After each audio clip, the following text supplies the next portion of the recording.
Hello, and welcome to Prairie Pulse. Coming up a little bit later in the show, we'll take a look back at the Twin Cities streetcar strike of 1917. But first, our guest joining us now is Todd Sando, the soon-to-be retired North Dakota State Engineer. Todd, thanks so much for joining us today. Yeah, well, thank you. As we get started, tell the folks a little bit about yourself, your background, maybe where you're originally from. Okay, I'm a North Dakota native, so I actually grew up in Bismarck, Mandan here, and went on to college at the University of North Dakota in Grand Forks, and then started my career at the State Water Commission back in 1985. Okay, well, you started there, but how did you become the state engineer?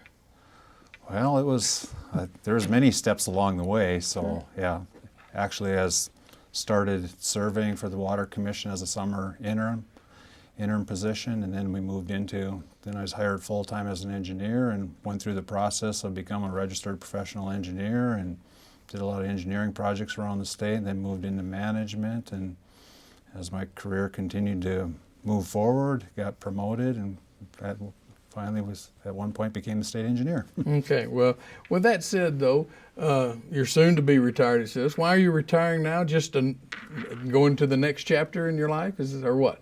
Yeah, I've worked for over 31 years at one location for the North Dakota State Water Commission, and I've accomplished a lot, and our agency's accomplished a lot over the years, and it's just that point in my career that I want a new chapter in my life and go through some new doors and kind of slow down a little bit and catch my breath. It's been very hectic pace in water in our state. Well, we want to get to different issues, but just a moment here, let's look back at your career and some of the issues you've dealt with. But how difficult is it to deal with the water issues? Yeah, water management in North Dakota is very complicated because it's boom or bust in this part of the world. We're in the middle of the continent, so we're sometimes very, very dry, and when we get moisture, it's probably coming all the way from the Gulf of Mexico or from the Pacific coast. So it's our average is made up of real dry spells and really wet spells. So when you're right in the geographic center of a continent, it's hard to manage your water. Well, Toddy, I don't know, because all farmers tell me they've either got too little or too much, so it's never perfect, Yeah. I guess. But with that said, let's talk about Devil's Lake. Devil's Lake, the rise and fall of that over time you've been around for. It had to be a hard issue to deal with. It seems like now the levels are starting to go down. Is that in part due to some of the pumps that were put in? Yeah, we've come up with a solution to help alleviate the situation. Really, Devil's Lake's been rising since the drought of the 30s, so really from 1940 on, it's been on the rise. And then when we got in a real wet period from 1980 on, the lake went up tens of feet. And so back in the 2000s here, we started to try to find out ways to get water out of Devil's Lake. So we constructed a temporary emergency outlet out the west end in 2005, and that became operational. That just couldn't keep up with Mother Nature. Mother Nature, we're living the wettest of wet periods we've ever lived through in this area. And so we came up with some other ideas how to even get more water out of the lake. So after the 2011 flood, we built a second outlet out the east end of Devil's Lake. And so since 2012, we've been operating two outlets, and the lake has come down over 4 feet since the peak in 2011. So 40,000 acres of land that was underwater during the 2011 flood is now back to farmland and back into use. No, you said 40,000. 40,000. 40,000 acres. But was it hard watching landowners, of course, lose their livelihood during that time? And unfortunately, a lot of that criticism was kind of pointed towards your department. Oh yeah, it was, a lot of floods, it's people, at least, if they get impacted by a flood, they still have their job they can go to. It's maybe where they live that's in jeopardy or something like that, where these landowners, it was where they lived and where they made their living. So of all disasters, Devil's Lake's been the toughest disaster to deal with because of the heartache and the suffering that they've gone through as the lake continues to rise from the lows in 1940. But as that land is now being reclaimed and now farmable again, does the landowner automatically take that land back over, or how does that work? Or is that something you don't deal with and is very much dependent upon how the state works with a landowner. Yeah, as the water recedes again, the landowners, have control of their land. So it's just as the lake goes up, the ordinary high water mark moves, and then the public interest comes into play. But when it goes back down, the riparian landowner controls that land.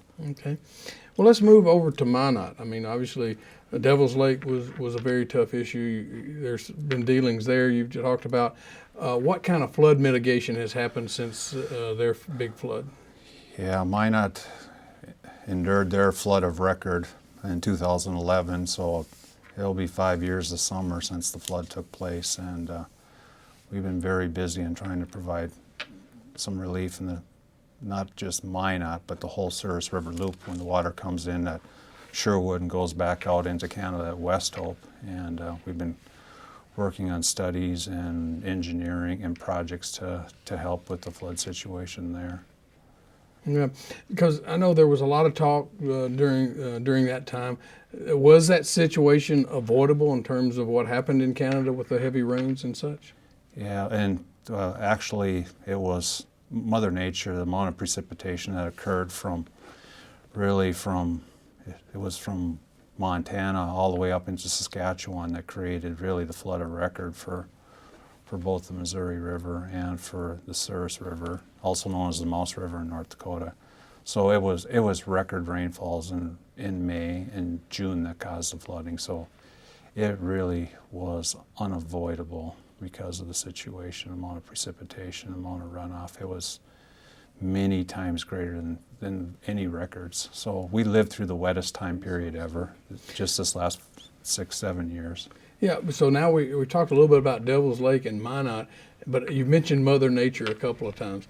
I mean, no matter how much planning your department does and works on, Mother Nature's still Mother Nature. Yeah, that's right. And a lot of times our development, like Minot and Fargo and wherever, Grafton Valley City, Grand Forks, Bismarck, Mandan, it was times of a lot drier time periods. So a lot of people are built in places that are harm's way. So we really got to look at ways to protect people now that the climate has been much wetter than what it was when we settled here.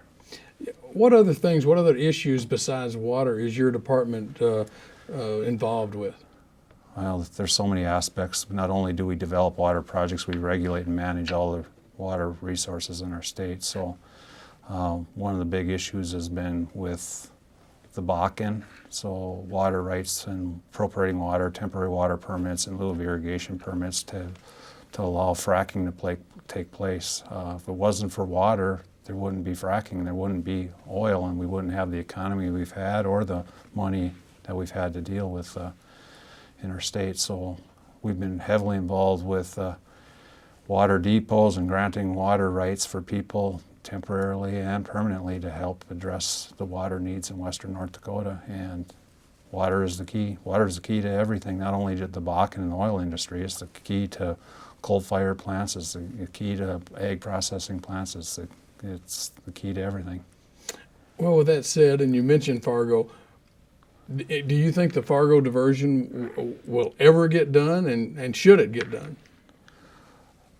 Oh, the Fargo diversion flood control is an absolute necessity for our people in the Red River Valley. Most of our people live east of I-29, and our biggest metropolitan area is the Fargo area. So there's definitely a need.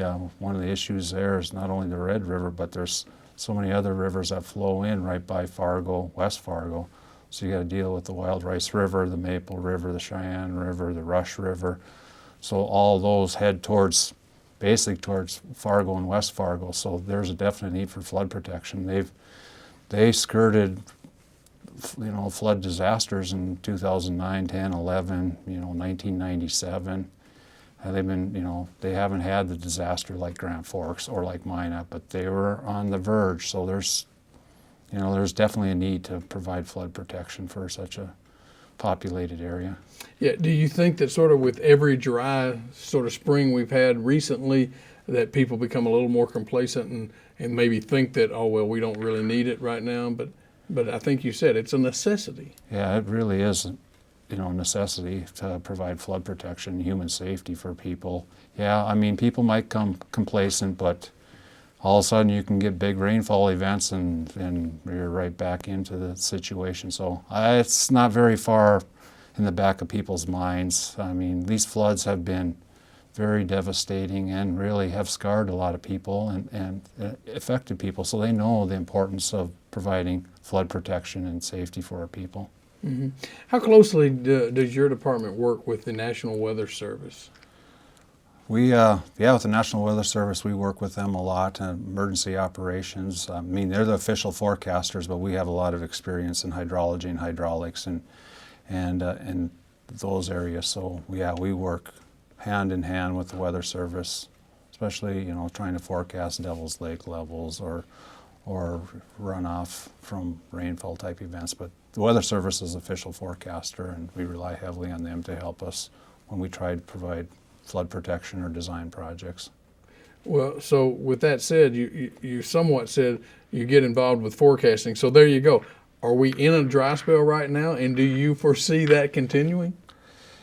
Well, earlier this spring it looked like a dry spell, but April in many parts of the state have been well above normal precipitation. So I'm sure the drought monitor is going to show that we're pretty much in lots of areas of the state are, not really technically in a drought. So we're kind of teetering between wet and dry. We've come from this wet cycle, moving towards dry.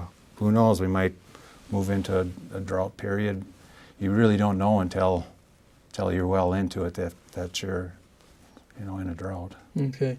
Well, you mentioned the Bakken. So tell us more about delivering that adequate water supply to the Bakken. How big an issue is that, and especially with the sort of downturn maybe in the oil industry out there, is it still an issue, and will it continue to be? Oh yeah, it's been an issue during the whole time period. So we've been providing temporary water permits to meet the need. Also, a lot of times the water is not in the right places, so we've been helping fund water supply systems like Western Area Water Supply to deal with the big influx of people. And when there's excess water in these water systems, they've been able to sell that water to the industry for fracking. On average, a well would take like 3 million gallons to frack, so that's a lot of truckloads of water. And so we were granting permits out of excess water from like our rivers and streams and wetlands during the wet cycle. So we were kind of blessed that we were very wet when the Bakken boom happened too. At the same time, we were allowing irrigators convert their permits, irrigation permits, so they actually would sell the water to the oil industry too for fracking. So we allowed that on a temporary basis until we got a lot of water depots in place and been able to serve the needs. So for the last 5 years we were allowing in lieu of irrigation permits, and now that has been suspended too because water use is dramatically down with fracking. Right now there's pretty much a suspension of frack jobs, so there's not a lot of fracking going on right now. You mentioned water depot. What does that mean? Oh, water depot, that's where trucks can come up and haul water away to the drill sites where they've actually drilled wells, and now they're going to frack them, so they need to put water down there to frack them. So there's at least 250 places that are water depots that can sell water throughout the state, plus many other locations for temporary. And then we implemented real-time metering so we can watch exactly what's going on and all the water's being used and make sure we protect the public's water source. Okay. Can you talk, even though it might have been a little bit before your time, about the Garrison diversion and what that would have done for the state? Garrison diversion was a well laid out plan. It was to deliver water to every corner of our state.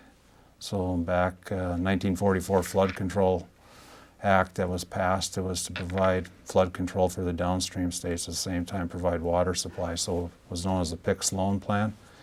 And it was supposed to deliver water to all parts of our state. So the goal was to get water to eastern North Dakota, to north central North Dakota, to central North Dakota, and provide good, reliable water. We just came through the drought of the 30s, and the Missouri was living a lot of floods during that time period after that. So there's a shotgun marriage between the Bureau of Reclamation and the Corps of Engineers. One deals with flood control, navigation, and excess water, and the other deals with water supply, the Bureau of Reclamation.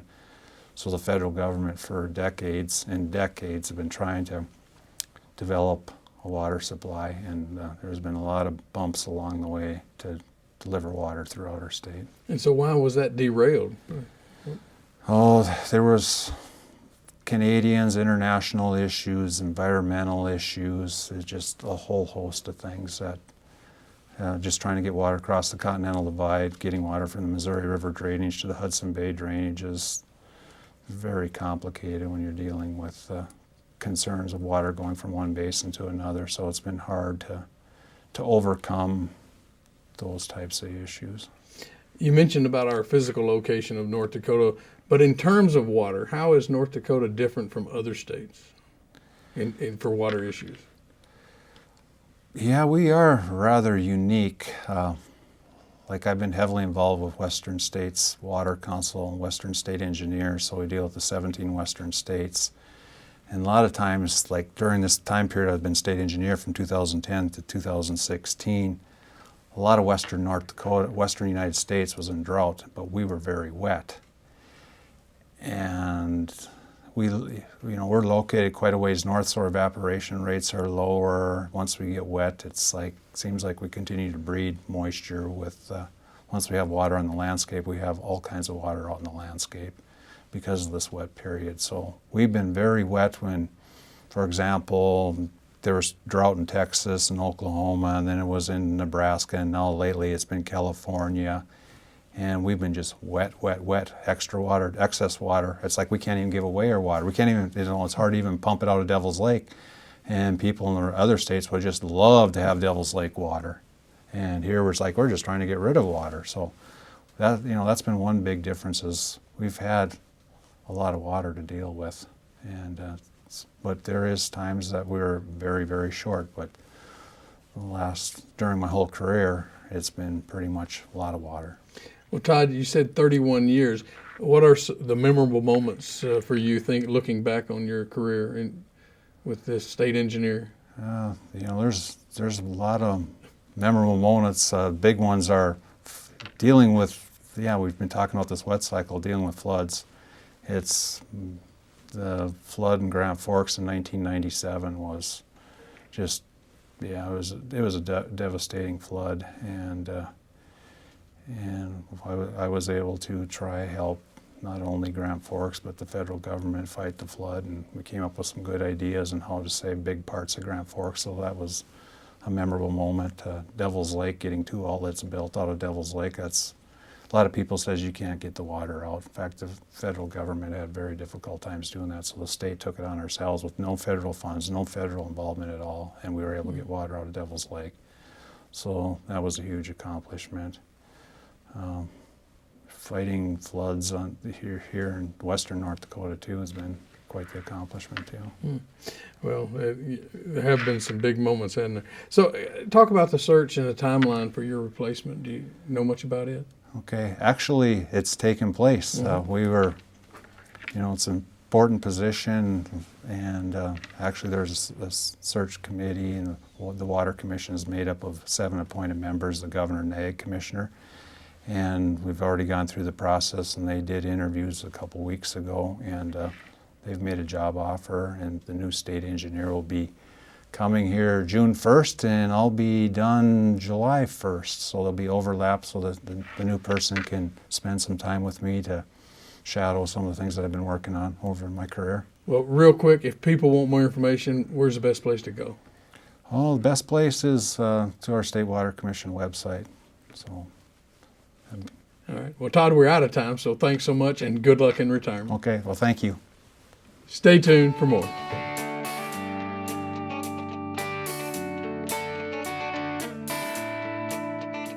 On the eve of World War I, conflict in St. Paul and Minneapolis between the streetcar workers and the Twin Cities Rapid Transit Company set the stage for a fight to achieve the right of working people to organize in Minnesota, and created national awareness of the plight of working men and women.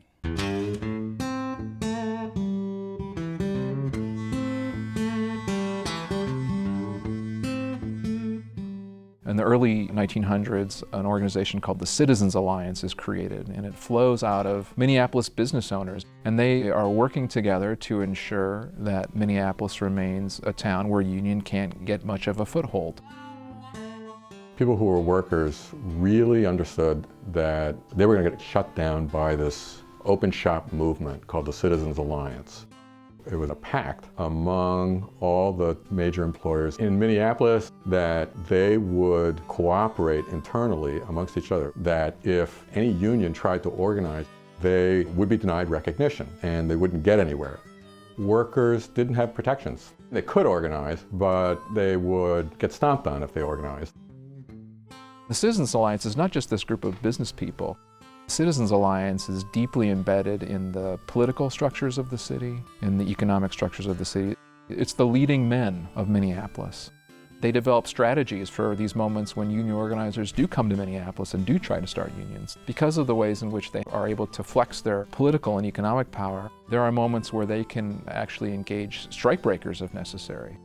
The Citizens Alliance is looking forward to trying to flex its muscle in St. Paul, but that doesn't happen until the 19-teens, and that only through particular circumstances that emerge because of events during World War I. Over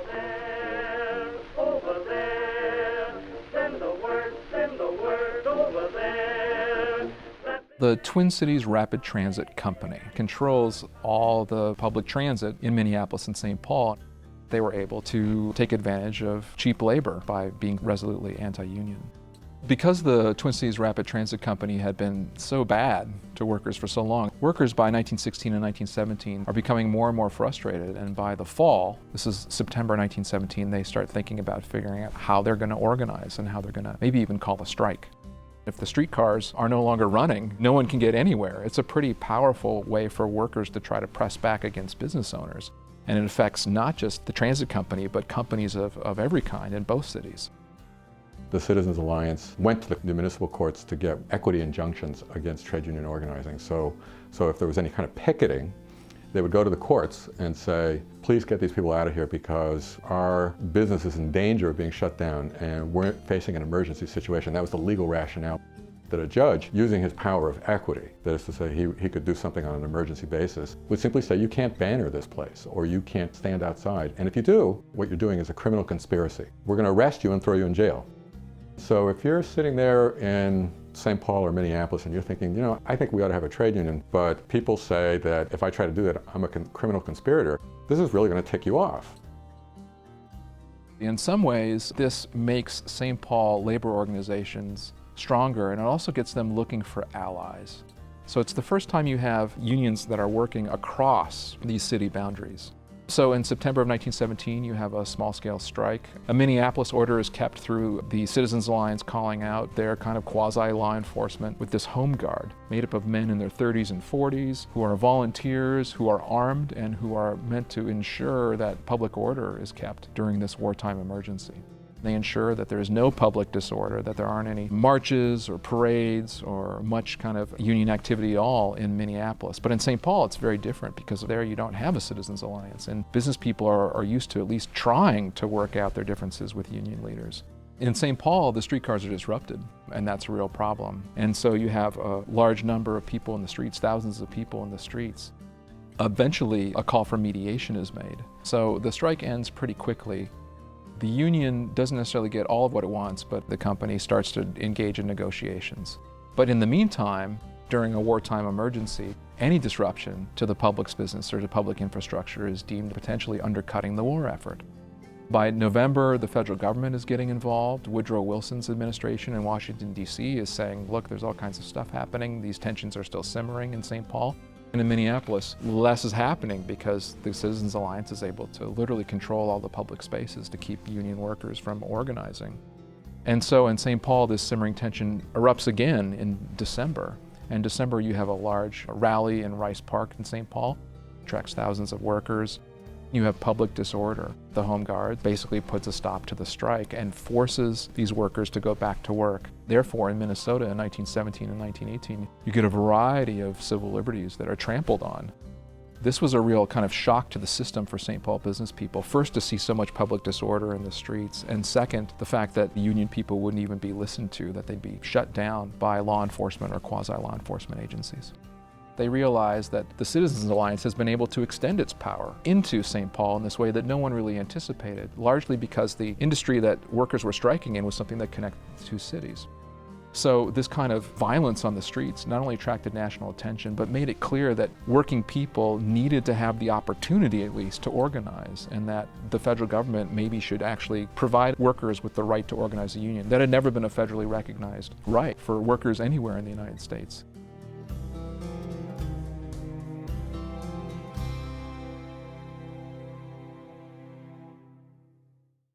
Well, that's all we have on Prairie Pulse for this week, and as always, thanks for watching.